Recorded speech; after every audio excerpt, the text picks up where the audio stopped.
Selanjutnya pada bab ke-6, kebangkitan pemikiran abad pertengahan. Di sini saya akan menjelaskan sedikit tentang kebangkitan pemikiran abad pertengahan. Bangkit sendiri kembalinya ilmu pengetahuan, dan abad pertengahan dikenal sebagai istilah Renaissance, yang berarti suatu periode peralihan gerakan umum yang meliputi seluruh bidang kehidupan. Seluruh bidang kehidupan suatu kemudian mengantarkan proses perkembangan atau kehidupan Eropa untuk selanjutnya dapat mengubah pemikiran dunia ke arah perkembangan peradaban modern.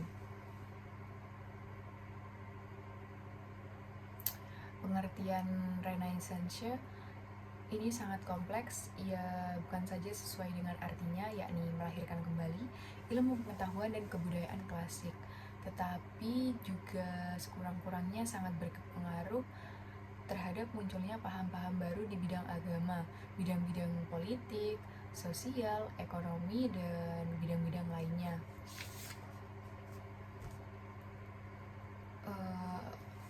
Salah satu gejala yang ditimbulkan pada zaman Renaissance atau menghidupkan kembali ialah suatu paham yang terkenal dalam proses perkembangan Eropa menjadi peradaban modern, yakni peradaban individualisme, sebuah ciri khas yang dapat dianggap sebagai dasar perkembangan.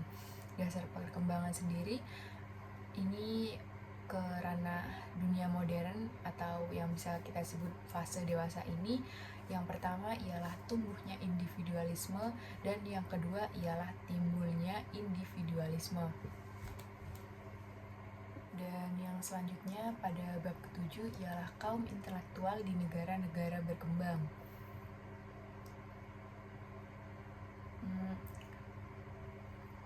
Yang pertama ialah di dunia kita. Negara berkembang sendiri ialah belahan umat manusia yang setelah Perang Dunia Kedua bersama dengan negerinya yang terbebas dari penjajahan Barat. Penjajahan Barat diawali oleh pemburuan terhadap rempah-rempah di Nusantara. Rempah-rempah di Nusantara sendiri terbagi di wilayah, terutamanya di wilayah Maluku. Dikembangkan melalui pengacak-acakan seluruh dunia di non-Barat untuk dapat mengetahui segala yang berharga ke dunia Barat. Yang teracak-acak bukan saja mengalami pemerkosaan, pelembagaan budaya, lebih dari itu adalah pemiskinan yang sistematis. Pada pihak lain, di dunia Barat sendiri semakin membengkak dengan kemajuan kekuasaan, keilmuan, dan teknologi dengan bangsa-bangsa jajahan sebagai landasan percobaan. Di sini doktrin yang membenarkan penjajahan dilahirkan di Barat, yang semuanya merugikan pihak bangsa-bangsa yang dijajah.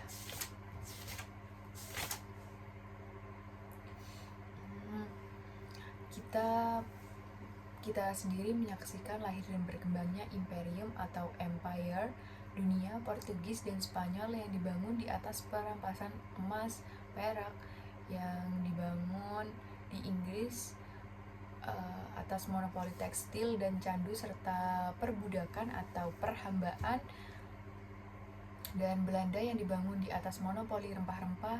Sebagian terbesar umat manusia telah dijajah oleh oleh dunia Barat, yang dalam jumlah nisbahnya jauh lebih kecil. Namun bagaimana pokok utama yang menyebabkan nasib-nasib buruk bangsa-bangsa jajahan itu ialah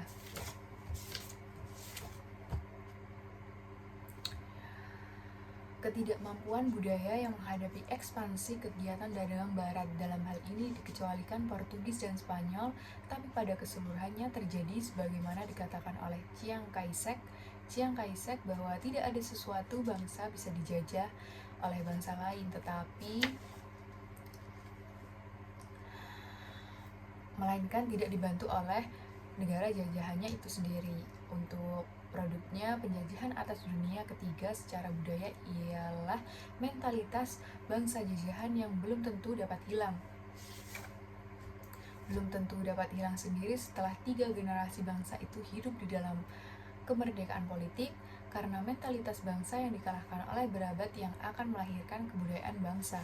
Kebudayaan bangsa akan kalah demi survivalnya sebagai bangsa yakni tragedi pada dunia ketiga dengan kemerdekaan nasionalnya. Masing-masing terletak pada tidak atau kurangnya disadari kenyataan bahwa mereka ini masih hidup dan bernafas. Hidup dan bernafas dengan kebudayaan bangsa yang kalah dan mentalnya yang juga kalah. Produk jajahan atas dunia ketiga secara budaya pada pihak penjajah adalah demokrasi parlementer, hak-hak asasi yang dua-duanya memberikan jaminan pada setiap individu untuk tumbuh dan menjadi kuat untuk diri sendiri dan atas namanya sendiri.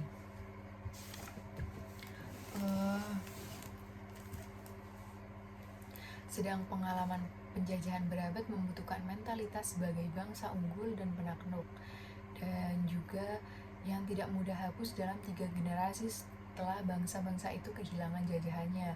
Apabila dunia ketiga dalam upahnya mengembalikan harga dirinya yang banyak, berlindung pada apa yang mereka namai, yakni kebudayaan asli, atau kadangkala tidak mengindahkan sumber sosial historisnya, malah tidak jarang banyak sekali yang menjualnya untuk pariwisata yang bisa kita disebut dengan pelancongan, dan bukan tanpa kebanggaan nasional kebudayaan asli yang terbukti secara sistem dan organisasi yang telah dikalahkan oleh berabad-abad lamanya. Pada dunia barat sendiri dengan mentalitasnya sebagai bangsa yang unggul dan penakluk sampai dengan tahun 80 abad ini masih juga memproduksikan pandangannya yang menganggap dunia ini sebagai anehan atau tidak sama dengan dirinya karena perbedaan standar atau taraf dari standar mereka yang satu-satunya mereka kenal dan mereka miliki. Contohnya yakni buku J.C. Koch The Year of Living the Year, terbitan Spar Books, United London. Ialah suatu gejala yang bila Barat tidak mau mengerti bahwa keterbelakangan atau kemunduran di dunia ketiga tidak lain dari ulah tindakan dunia Barat itu sendiri. Penjajahan atas dunia non-Barat diawali oleh perlombaan yang mendapatkan yang jika ia menang, ia akan mendapatkan rempah-rempah Nusantara, entah karena kebetulan atau rancangan dari sejarah secara teori. Nusantara juga mengawali tempat di mana mata rantai imperialisme di sana, yakni lahirnya Republik Indonesia pada 17 Agustus 1945. Beberapa hari setelah itu menyusul Vietnam sekali matainya putus. Dari Indonesia ke daratan Asia, merambat ke Afrika, kemudian ke benua Amerika Latin. Dan yang terakhir pada bab 8 di sini saya akan menjelaskan tentang wacana ilmu intelektual kritik terhadap paradigma modern. Di sini saya akan menjelaskan pasca Perang Dingin, berbagai spekulasi wacana mencoba menangkap berbagai akar permasalahan sosial yang akan muncul. Hung Tianton dengan keras kepala menawarkan paradigma peradaban dalam upaya menganalisis akar konflik dunia. Akar konflik dunia sendiri sebagai tanggapan terhadap tesis Fukuyama bahwa sejarah telah berakhir. Samuel Huntington beranggapan bahwa manusia-manusia di masa mendatang akan mati-matian membela eksistensi kebudayaannya.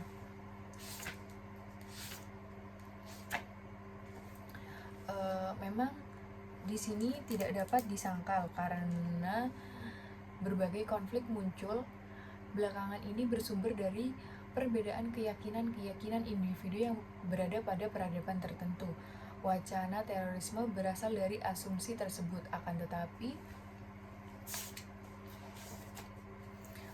Akan tetapi memunculkan dan mendomestir problem peradaban bukan berarti menyelesaikan ataupun menguraikan sebagai problem sosial, melainkan semakin mengaburkan. Maka dari tugas intelektual ini ialah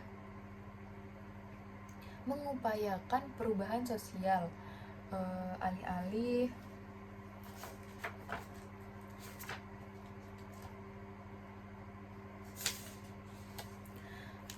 memperjuangkan kemerdekaan individu yang tertindas, wacana-wacana intelektual modern bahkan semakin mendorong kekuasaan untuk meluncuti dan memperkosa kebebasan individu melalui simbol-simbol baru.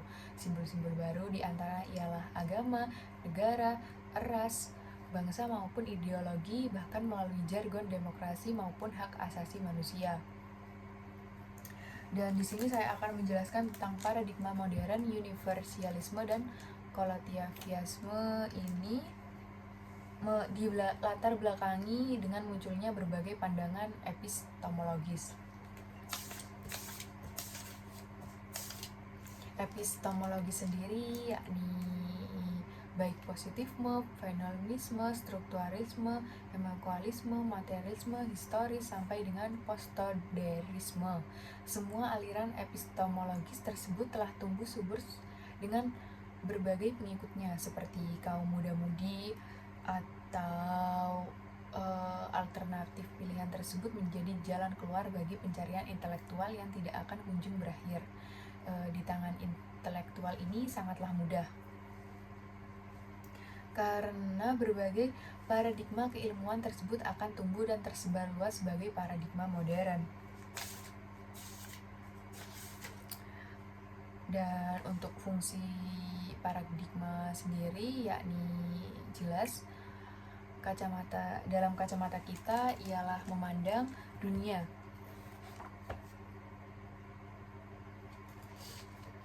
Memandang dunia sendiri ialah alat untuk membaca segala problem keilmuan serta kemanusiaan. Paradigma sendiri memberikan dasar pandangan, asumsi, cara kerja, dan serta kriteria mengapa bagaimana kebenaran ilmiah ini seharusnya harus diraih.